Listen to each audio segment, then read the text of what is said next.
ബഹുമാനപ്പെട്ട കോടതി ശിക്ഷാവിധിയുടെ അവസാനം അന്വേഷണം നടത്തിയ ടീമിന് ഒരു പ്രശംസ അറിയിച്ചിട്ടുണ്ട്. അതായത് 56 ദിവസം കൊണ്ട് കേസ് ചാർജ് ഷീറ്റ് ചെയ്യാൻ പറ്റി എന്നുള്ളതിൽ കോടതി സന്തോഷം പ്രകടിപ്പിച്ചിട്ടുണ്ട്.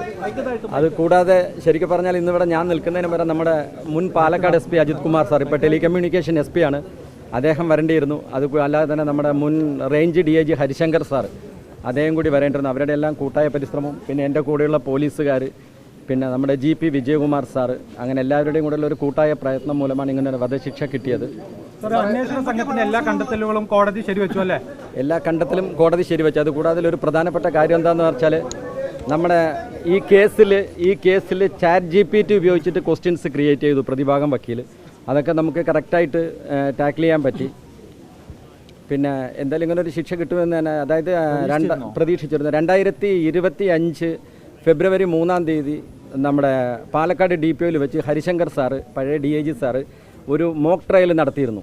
അതായത് അദ്ദേഹം പ്രതിഭാഗം വക്കീലും പിന്നെ പഴയ SP അജിത് കുമാർ സാറ് ജഡ്ജിയും ഞാൻ ഇൻവെസ്റ്റിഗേറ്റിംഗ് ഓഫീസറാണ്. അന്ന് അദ്ദേഹം ചോദിച്ച ക്വസ്റ്റ്യൻസിനേക്കാൾ കൂടുതലൊന്നും ഇവിടെ ചോദിച്ചില്ല എന്നുള്ളതാണ് കാര്യം. അപ്പോൾ ആ ഒരു ചോദ്യങ്ങൾക്കനുസൃതമായിട്ട് ഞങ്ങൾക്ക് മുന്നൊരുക്കം നടത്തിയിരുന്നു, ട്രയലിനടക്കം മുന്നൊരുക്കം നടത്തിയിരുന്നു. പിന്നെ നമ്മുടെ പ്രോസിക്യൂഷൻ വിങ്, ഇപ്പോൾ എൻ്റെ ഫ്രണ്ട് സുഹൃത്ത് രമേശനാണ് SI. അപ്പോൾ പാലക്കാട് ജില്ലയിലെ പ്രോസിക്യൂഷൻ വിങ് എന്ന് പറയുന്നത് സംസ്ഥാനത്ത് തന്നെ ഏറ്റവും ബെസ്റ്റായിട്ടുള്ള ഒരു പ്രോസിക്യൂഷൻ വിങ്ങാണ് നമ്മുടെ പഴയ SP വിശ്വനാഥൻ സാർ ഇരിക്കുന്ന കാലം തൊട്ട്. അപ്പോൾ കറക്റ്റ് സാക്ഷികളെ സ്ഥലത്തെത്തിക്കാനും അവരെ കൊണ്ട് കറക്റ്റ് കാര്യങ്ങൾ പഠിപ്പിക്കാനും, പിന്നെ നമ്മുടെ ഈ എയ്ഡ് പ്രോസിക്യൂഷൻ്റെ ജനപ്രസാദ്, നമ്മുടെ പബ്ലിക് പ്രോസിക്യൂട്ടർ വിജയകുമാർ സാറ്, അതുകൂടാതെ കേസിൻ്റെ ഇൻവെസ്റ്റിഗേഷൻ സമയത്ത് പഴയ നമ്മുടെ ജില്ലാ പ്രോസിക്യൂട്ടർ അനിൽകുമാർ സാർ, അവർക്ക് ഈ കേസുമായി ബന്ധപ്പെട്ട് നന്നായി സഹായിച്ചിട്ടുണ്ട്.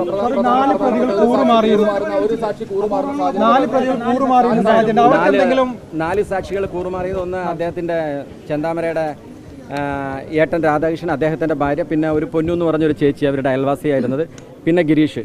ഞങ്ങൾ 28-29 ദിവസം കൊണ്ട് ചാർജ് ഷീറ്റ് തയ്യാറാക്കിയെങ്കിലും ഈ നമുക്ക് ഐ വിറ്റ്നസസിനെ കണ്ടുപിടിക്കാൻ ഒരുപാട് ബുദ്ധിമുട്ടുണ്ടായിരുന്നു. അപ്പോൾ ഈ ഐ വിറ്റ്നസിനെ കണ്ടെത്താനായിട്ടാണ് അവസാനം ഗിരീഷിലേക്ക് എത്തിയത്. പക്ഷേ ഗിരീഷ് അന്ന് പറഞ്ഞെങ്കിലും പിന്നെ അദ്ദേഹം വന്ന് കോടതിയിൽ ഹോസ്റ്റയിലാവാണ് ഉണ്ടായത്. അപ്പോൾ നമ്മൾ ഈ പ്രധാനപ്പെട്ട സാക്ഷികളുടെ എല്ലാം തന്നെ 183 BNS പഴയ 164 CRPC പ്രകാരമുള്ള മൊഴി നമ്മൾ രേഖപ്പെടുത്തിയിരുന്നു. അപ്പോൾ അവർ ഭാവിയിൽ എങ്ങാനും ഹോസ്റ്റയിലാവാൻ ചാൻസ് ഉണ്ട് എന്നുള്ളത് കൊണ്ടാണ് നമ്മുടെ പഴയ SP അജിത് കുമാർ സാറിൻ്റെ ഒരു സൂത്രമായിരുന്നു ഇവരുടെ എല്ലാം ഗൂഗിൾ ടൈം ലൈൻ എടുക്കുക എന്നുള്ളത്.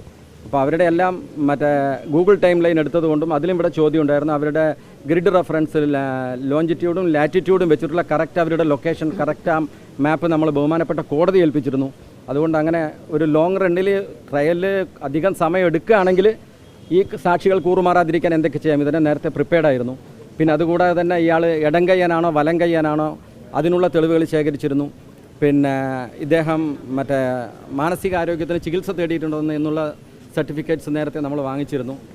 അത് കൂടാതെ തന്നെ നമ്മുടെ ഈ കേസിൻ്റെ അന്വേഷണത്തിൽ ഇത് കൂടാതെ ഒരുപാട് ഓഫീസേഴ്സ് സഹായിച്ചിട്ടുണ്ട്. കൂടെയുള്ള പോലീസുകാർ അല്ല, ഇടം കയ്യനായിരുന്നു പ്രതി. അപ്പോൾ അതിന് നമ്മൾ കറക്റ്റ് ചോദിച്ച് എല്ലാം കറക്റ്റ് തെളിവുകൾ നേരത്തെ തന്നെ എടുത്തിരുന്നു.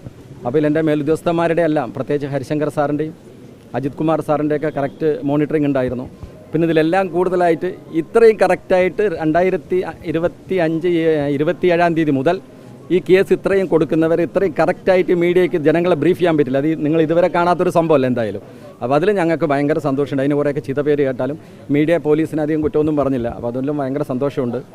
പിന്നെ ദൃക്സാക്ഷി കൂറുമാറിയാലും ആശങ്കയുണ്ടായിരുന്നില്ല. കാരണം നമ്മൾ ഫസ്റ്റ് കേസിൽ 2020 ഉണ്ടായിരുന്ന ആ കേസിൽ 5 വർഷം കഴിഞ്ഞു നമുക്ക് ഈ തിരുവനന്തപുരം ഫോറൻസിക് ലാബിൽ നിന്ന് നമുക്ക് ഡീറ്റെയിൽസ് കിട്ടാനായിട്ട്.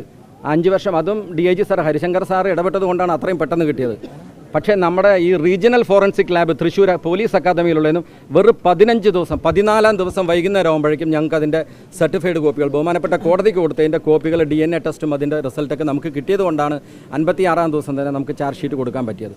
അതുപോലെ തന്നെ ജുഡീഷ്യൽ ഓഫീസേഴ്സായ നമ്മുടെ ചിറ്റൂർ മജിസ്ട്രേറ്റ് ശിവദാസൻ സാറ്, ആലത്തൂരിലുള്ള നമ്മുടെ ഇന്ദുചൂടൻ സാർ, അവരെല്ലാം തന്നെ ഇന്ദുചൂടൻ സാറെല്ലാം രാത്രി 11 മണി വരെ നമ്മൾ കൊടുക്കുന്ന പ്രോപ്പർട്ടീസ് അന്ന് രാത്രി അതെല്ലാം അവിടെ ഐറ്റം നമ്പറായി പിടിച്ച് രാവിലെ കൊണ്ടുപോകാനായിട്ട് നമുക്ക് ഒരാളെ കൊണ്ടുപോയാൽ അത് എന്നെ ഏൽപ്പിച്ചു തന്ന് നമ്മൾ രാവിലെ ഒരു 9:30 ആകുമ്പോഴേക്കും നമ്മൾ ലാബിലേക്ക് എത്തിയിരിക്കുകയായിരുന്നു. അപ്പം മേലുദ്യോഗസ്ഥരുടെ പ്രധാന കാര്യം എന്താണെന്ന് പറഞ്ഞാൽ ഈ നമ്മൾ ഈ കൊടുവാളായാലും മറ്റുള്ള കാര്യങ്ങളായാലും ചെയിൻ ഓഫ് കസ്റ്റഡി അത് ഒരിക്കലും 24 മണിക്കൂറിൽ കൂടാൻ പാടില്ല. അത് ഇൻവെസ്റ്റിഗേറ്റിംഗ് ഓഫീസർ തന്നെ സൂക്ഷിക്കണമെന്നുള്ള കുറേ കാര്യങ്ങൾ നമ്മൾ നേരത്തെ തന്നെ കണ്ടിരുന്നതുകൊണ്ടും പിന്നെ നമ്മൾ ഏറ്റവും കൂടുതലും ശ്രദ്ധിച്ച് നമ്മുടെ വിജയകുമാർ സാർ നല്ല PP ആയിരുന്നു. അദ്ദേഹത്തിൻ്റെ ഒരുപാട് സഹായങ്ങളുണ്ടായിരുന്നു. പ്രതിഭാഗം വക്കീലിനെ പറ്റിയ ഒരു വാക്ക്, എൻ്റെ ജീവിതത്തിൽ കുറേ കേസുകളൊക്കെ ചെയ്തിട്ടുണ്ട്. ഇത്രയും ക്വയറ്റായിട്ട് നമ്മളോട് സംസാരിച്ച് നമ്മളെ വഴിതെറ്റിക്കാൻ പറ്റിയ ഒരു പ്രതിഭാഗം വക്കീലായിരുന്നു ജേക്കബ് മാത്യു.